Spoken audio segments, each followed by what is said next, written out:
Education channel पर आज हम स्टार्ट करने जा रहे हैं राज्यपाल की शक्तियाँ। राज्यपाल के पास कुल 5 प्रकार की शक्तियाँ होती हैं। सबसे पहले हम इन 5 प्रकार की शक्तियों का नाम याद करेंगे, फिर एक एक शक्ति को डिटेल से पढ़ेंगे। तो राज्यपाल के पास सबसे जो पहले शक्ति होती है, या राज्यपाल के पास जो शक्तियाँ हैं उनमें सबसे पहले शक्ति कौन सी है? कार्यपालिक शक्ति या कार्यपालिका शक्ति, फिर विधायी शक्ति, फिर वित्तीय शक्ति, फिर न्यायिक शक्ति, फिर विवेकीय शक्ति या स्वविवेकीय शक्ति।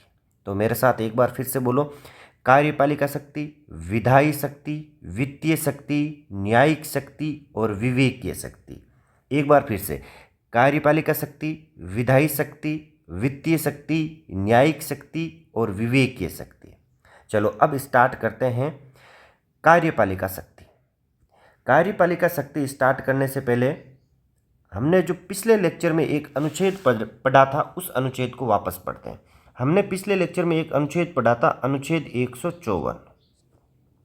अनुच्छेद 154 में कहा गया कि राज्य की समस्त कार्यपालिका शक्तियाँ राज्यपाल में निहित होगी। ठीक है, जिसका उपयोग या तो वह खुद कर सकता है या अपने अधीनस्थ अधिकारियों व कर्मचारियों से करवा सकता है।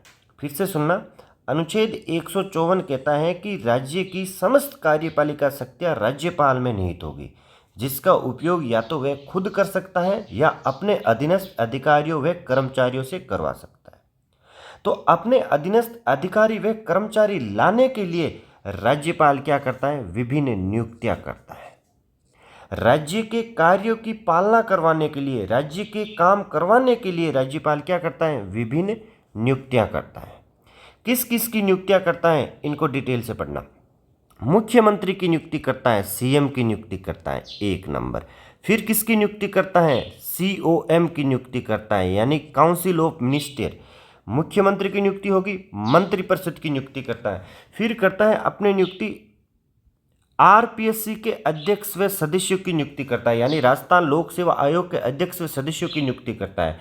फिर राज्यपाल नियुक्ति करता है स्टेट ह्यूमन राइट कमीशन, राज्य मानवाधिकार आयोग के अध्यक्ष व सदस्यों की नियुक्ति करता है।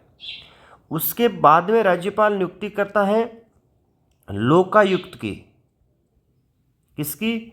लोकायुक्त की राज्यपाल नियुक्ति करता है। उसके बाद में राज्यपाल नियुक्ति करता है स्टेट इंफॉर्मेशन कमीशन की, स्टेट इंफॉर्मेशन कमिश्नर की नियुक्ति करता है। फिर राज्यपाल नियुक्ति करता है स्टेट इलेक्शन कमिश्नर की नियुक्ति करता है। तो राज्यपाल विभिन्न नियुक्तियां करता है, अलग अलग प्रकार के काम करवाने के लिए अलग अलग प्रकार की नियुक्तियां करता है।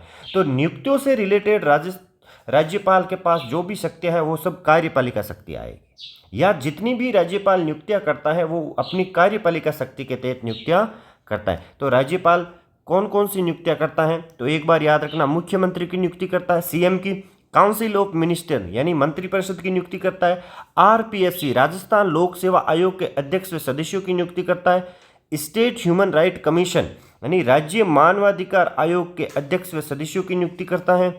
ठीक है, लोकायुक्त की नियुक्ति करता है, स्टेट इंफॉर्मेशन कमीशन राज्य सूचना आयोग के अध्यक्ष व सदस्यों की नियुक्ति करता है, स्टेट इलेक्शन कमीशन के अध्यक्ष की नियुक्ति करता है। तो राज्यपाल ये विभिन्न नियुक्तियां करता है।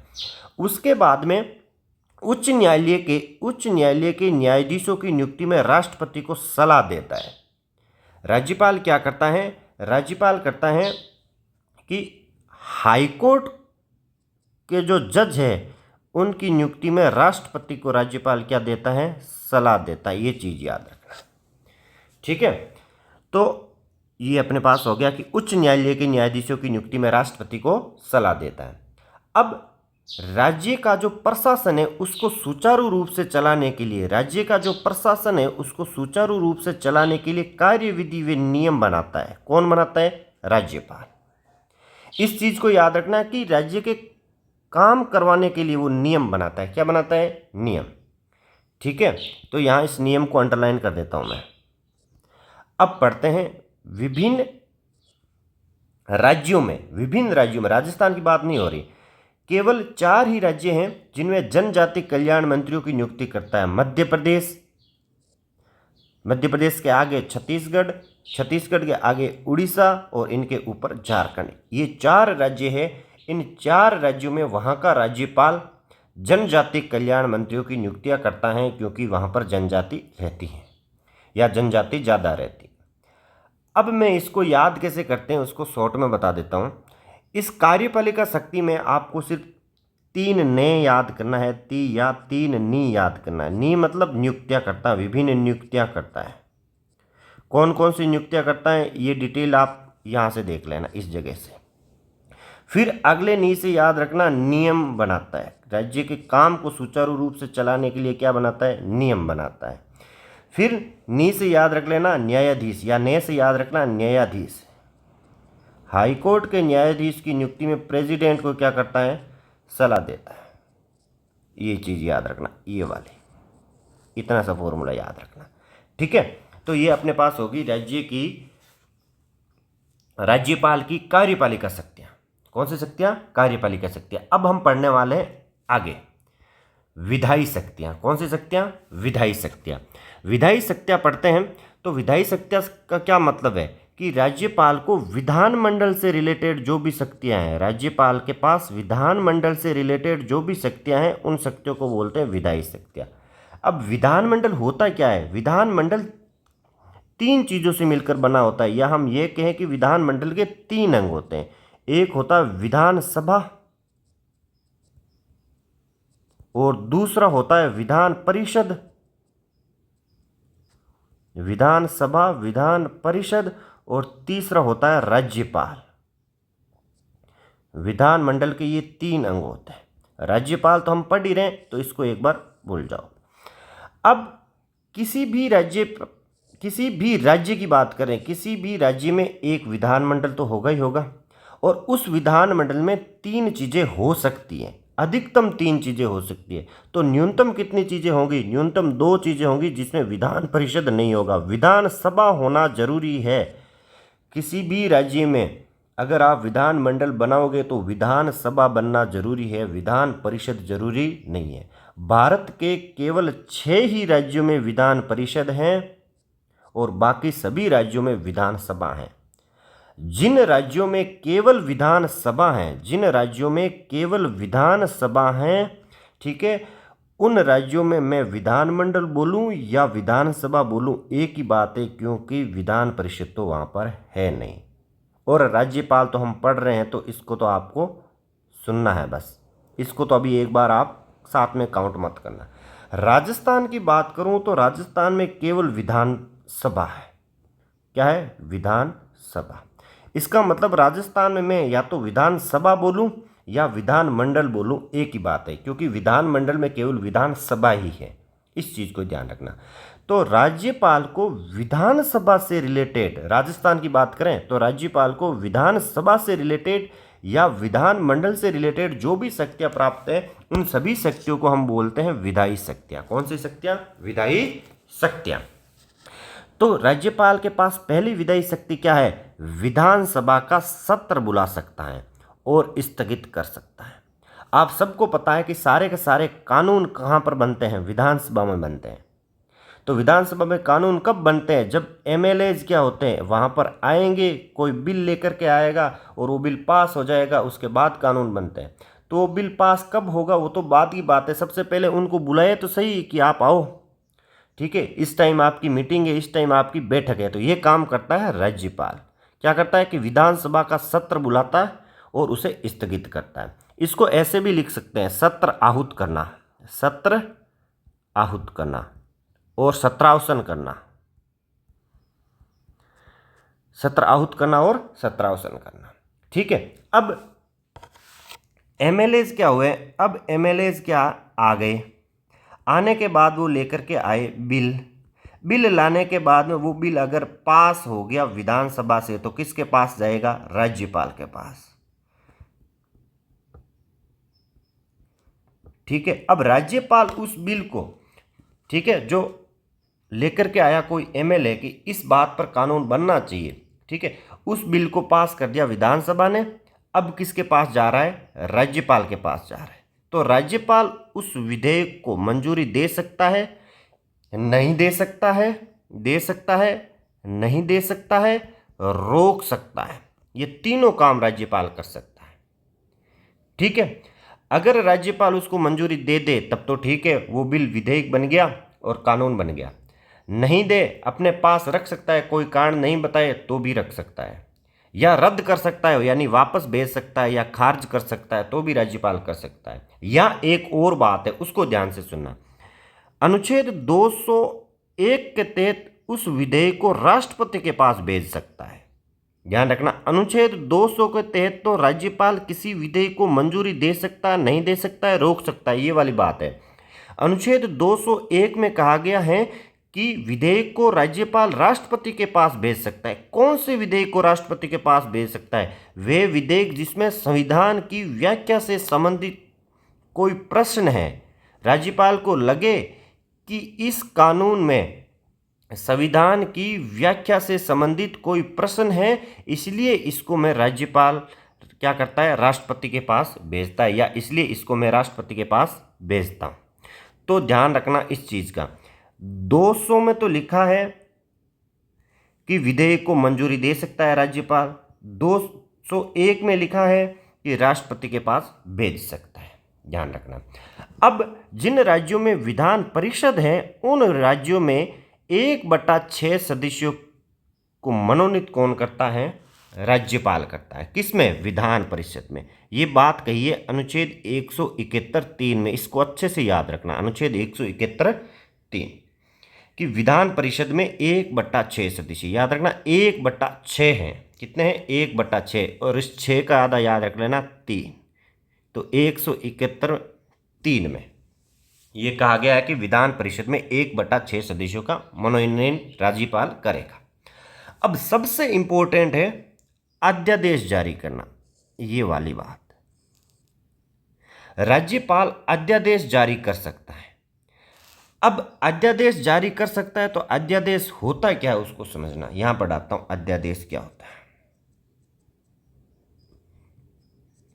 जब विधानमंडल का कोई सत्र नहीं चल रहा, जब विधानमंडल का कोई सत्र नहीं चल रहा और कानून बनाना है, तो कानून तो नहीं बनेगी, तो उस टाइम राज्यपाल एक ऑर्डर जारी करता है जो कानून की तरह काम करता है। जैसे कोरोना के अंदर कोई चीज़ कानून बनाना था या कोई बात मनवानी थी जनता को कि बाहर नहीं जाए, लॉकडाउन की पालना करे, तो उनका एक प्रोसेस होता था कानून का, तो यही विधानसभा से पास हो, फिर राज्यपाल उसको अनुमति दे, उसके बाद में वो बिल बनता है, कानून बनता है। लेकिन कोरोना में तो सारे पास में बैठ नहीं सकते थे, इसलिए बैठ के बुलाई नहीं गई।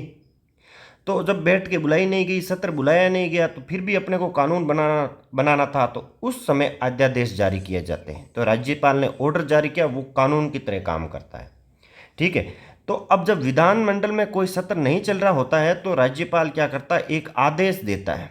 जो बात राज्यपाल को मनवानी है, जो कानून राज्यपाल को बनाना है, वो लिख करके राज्यपाल अपने साइन कर देता है। वो ऑर्डर एक कानून की तरह काम करता है। ठीक है, उस आदेश की वैधता कितनी होती है? उस आदेश की वैधता होती है 6 माह। यानी राज्यपाल ने अगर किसी कानून को बना दिया और इस डेट से उसको स्टार्ट कर दिया कि आज से या इस डेट से ये बात पूरे राज्य में लागू रहेगी, तो वो अध्यादेश की बात कितने माह तक लागू रह सकती है? 6 माह तक। 6 माह बाद वो अध्यादेश अपने आप समाप्त हो जाएगा, वो कानून अपने आप समाप्त हो जाएगा।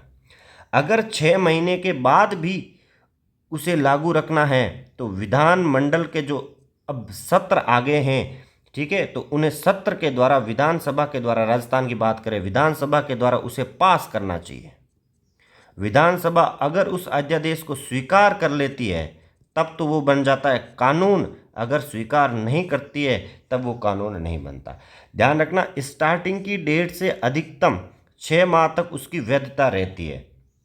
ठीक है, अगर उस 6 माह में विधानसभा की सत्र आ गया और उसने स्वीकार कर लिया तो वो जो अध्यादेश है वो कानून बन जाएगा। क्या बन जाएगा? कानून बन जाएगा। ठीक है, अगर स्वीकार नहीं करता है तो ध्यान रखना, राज्यपाल ने किसी डेट को, यानी इस डेट को स्टार्ट किया ये अध्यादेश की, यहाँ से इस तारीख से अध्यादेश पूरे राज्य में लागू रहेगा या इस जगह लागू रहेगा। और 6 महीने हुए ही नहीं, महीने भर में ही क्या हुआ, सत्र आ गया, विधानसभा का सत्र आ गया। अब विधानसभा का सत्र आने के, अब तो विधानसभा कानून बना सकती है, राज्यपाल के अध्यादेश की कोई जरूरी नहीं है। तो विधानसभा अब सत्र में आ गई, तो सत्र में आने के बाद में ये जो अध्यादेश है अधिकतम 6 सप्ताह तक रह सकता है, 6 सप्ताह तक रह सकता है। उस 6 सप्ताह के बाद में अपने आप खत्म हो जाएगा। इस चीज को अच्छे से याद रखना। फिर से सुनना, अगर राज्यपाल अध्यादेश जारी करता है, ठीक है, और विधानसभा का सत्र नहीं आता तो उस अध्यादेश की वैधता होगी 6 माह तक। अगर राज्यपाल अध्यादेश जारी कर देता है और विधानसभा का सत्र आ जाता है तो उस अध्यादेश की वैधता होगी सत्र की पहली बैठक से 6 सप्ताह तक। इस चीज को याद रखना, ठीक है। यह है राज्यपाल के पास अध्यादेश जारी करने की शक्ति। अब पढ़ते हैं अनुच्छेद 152 के तहत राज्यपाल को एक शक्ति प्राप्त है उसको। अनुच्छेद 152 नहीं, सॉरी, अनुच्छेद 192।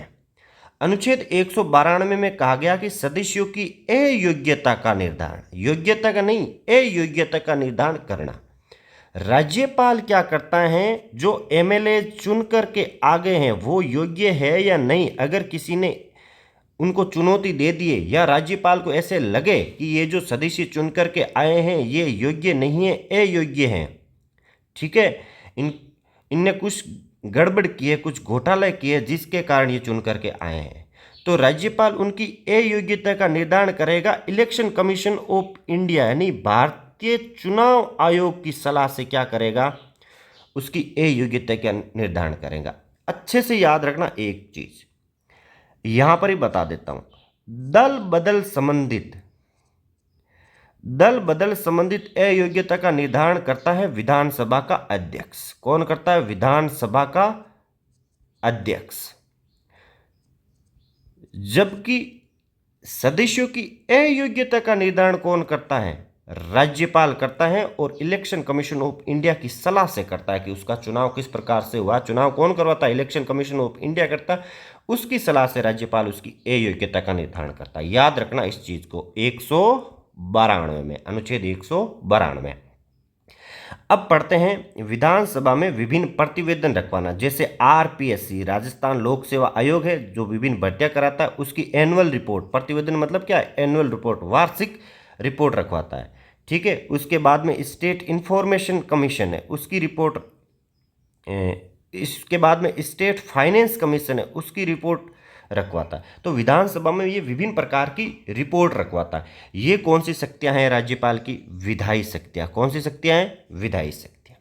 तो विधायी शक्तियों में हमने ये पढ़ लिया था कि सत्र बुला सकता है, स्थगित कर सकता है, ठीक है, विधेयक को मंजूरी दे सकता है, राष्ट्रपति के पास भेज सकता है, या फिर 1/6 सदस्यों को विधान परिषद में नियुक्ति करता है, 1/6 सदस्यों को विधान परिषद में मनोनीत करता है, अध्यादेश जारी कर सकता है 6 माह या 6 सप्ताह, सदस्यों की अयोग्यता का निर्धारण करता है इलेक्शन कमीशन ऑफ इंडिया की सलाह से, विधान परिषद में विभिन्न प्रतिवेदन लगाता है, कौन कौन से, आरपीएससी की वार्षिक रिपोर्ट और स्टेट फाइनेंस कमीशन की वार्षिक रिपोर्ट। ये याद रखना, ये विधानसभा में विभिन्न प्रतिवेदन रखवाता है। तो ये राज्यपाल की विधायी शक्तियां होंगी। अब हम पढ़ते हैं राज्यपाल की विधायी शक्तियों के बाद में वित्तीय शक्ति। वित्तीय शक्ति मतलब धन से रिलेटेड राज्यपाल के पास कौन कौन सी शक्तियां हैं, धन से रिलेटेड, तो उसको अच्छे से याद रखना।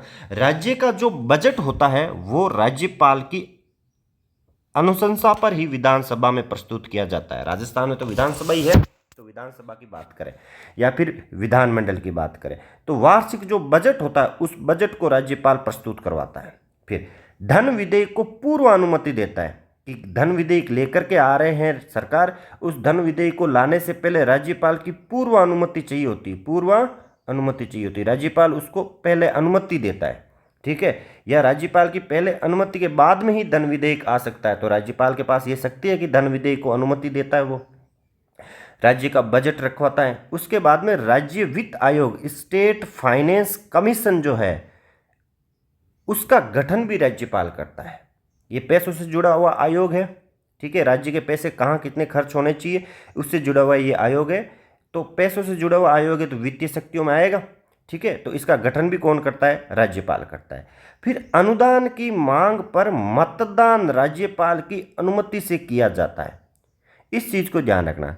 बजट जब प्रस्तुत किया तो बजट में कहा गया कि किसी योजना में 200 करोड़ रुपए लगेंगे और योजना में 200 से ज़्यादा रुपए लग रहे हैं, 200 करोड़ से ज़्यादा रुपए लग रहे हैं, मान लो 210 करोड़ रुपए लग रहे हैं, तो ये जो 10 करोड़ एक्स्ट्रा है, इन 10 करोड़ एक्स्ट्रा को सरकार निकालने के लिए राज्यपाल की क्या करती है? अनुमति लेती है। उस अनुमति के बाद में राज्यपाल क्या करता है? उस पर मतदान करवाता है सदस्यों का कि ये पैसे निकाल सके या नहीं निकाल सके। तो अनुदान की मांग सबसे पहले राज्यपाल स्वीकार करता है, उसके बाद में मतदान करवाता है। ठीक है, तो अनुदान की मांग पर मतदान राज्यपाल की अनुमति से किया जाता है। अब राज्य की आकस्मिक निधि पर राज्यपाल का नियंत्रण होता है। खजाना है राज्य के पास दो प्रकार के खजाने होते हैं, एक तो संचित निधि, या राज्य के पास दो प्रकार की निधि होती है, एक तो संचित निधि और दूसरी होती है आकस्मिक निधि। जो आकस्मिक निधि है वो आकस्मिक निधि राज्यपाल के कंट्रोल में होती है, अंडर कंट्रोल में होती है, ध्यान रखना। और वित्तीय आपातकाल के समय राज्यपाल को विशेष शक्तियां प्राप्त होती है। तो ये वित्तीय शक्तियां जो हमने पढ़ी है, इसमें से एक याद रखना, बजट को प्रस्तुत करवाता है, धन विधेयक को पूर्व अनुमति देता है, स्टेट फाइनेंस कमीशन जो है उसका गठन करता है, अनुदान की मांग पर मतदान करवाता है, आकस्मिक निधि पर नियंत्रण रखता है और आपातकाल के समय उसको वित्तीय आपातकाल के समय उसको वित्त से संबंधित विशेष शक्तियां प्राप्त होती है। ये हमने पढ़ ली राज्यपाल की वित्तीय शक्तियां। अब हम पढ़ते हैं राज्यपाल की अगली शक्ति, न्यायिक शक्ति। न्यायिक शक्ति सबसे इजी शक्ति है राज्यपाल की। देखो, न्यायिक शक्ति के अंदर न्यायालय से संबंधित राज्यपाल को जो भी शक्तियां हैं, न्यायालय या न्यायालय से जुड़े हुए जज से संबंधित राज्यपाल को जो भी शक्तियां हैं उनको बोलेंगे हम न्यायिक शक्तियां। तो राज्यपाल के पास शक्तियां हैं कि वो जिला न्यायाधीशों की नियुक्ति करता है।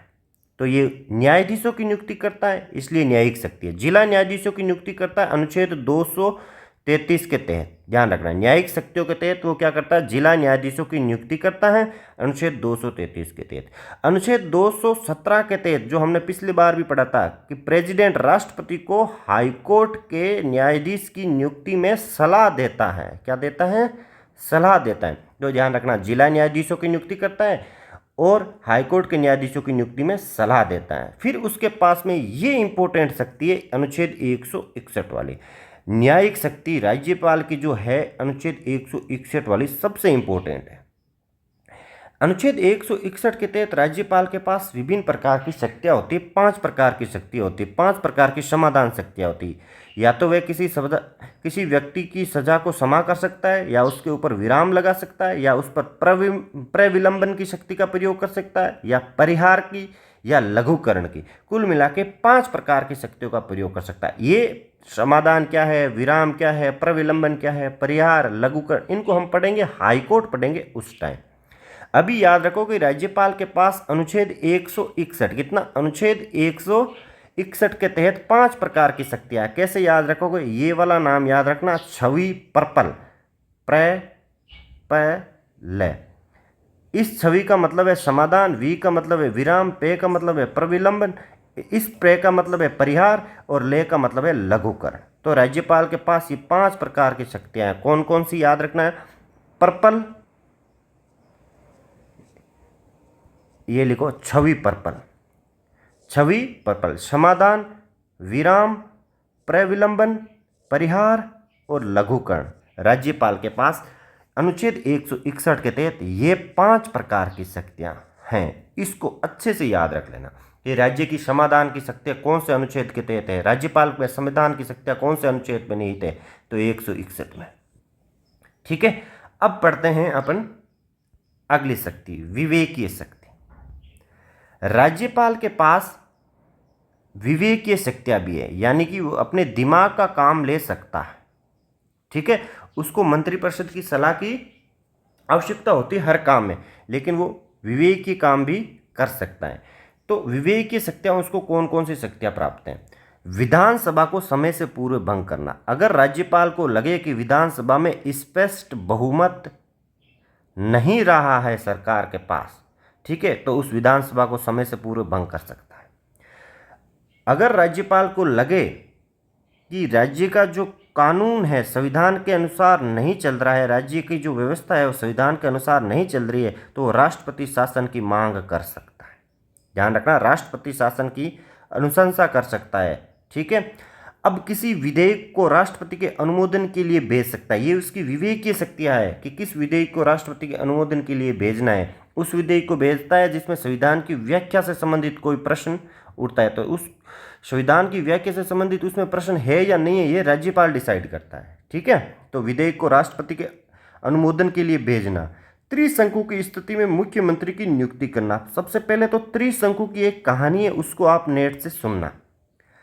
अब त्रिशंकु की स्थिति में मुख्यमंत्री की नियुक्ति करता है, इसका मतलब यह है कि अगर किसी भी राजनीतिक दल को विधानसभा के चुनाव में स्पष्ट बहुमत नहीं मिला है, तो वह उस दल के किसी व्यक्ति को, किसी नेता को सीएम बनाएगा जिस दल के पास सबसे अधिक सीटें हैं, या उसको ऐसा लगे कि ये वाला जो दल है स्पष्ट बहुमत हासिल कर सकता है, तो उस दल के किसी नेता को वो क्या बना देगा, सीएम बना सकता है या सीएम बना देगा। इसको बोलते हैं त्रिशंकु। त्रिशंकु का मतलब कि किसी भी पार्टी को स्पष्ट बहुमत नहीं मिला है, स्पष्ट बहुमत नहीं मिला है, तब वह किसी राजनीतिक दल की किसी व्यक्ति को सीएम बना सकता है जो उसको लगे कि ये वाला दल है स्पष्ट बहुमत हासिल कर लेगा। ठीक है।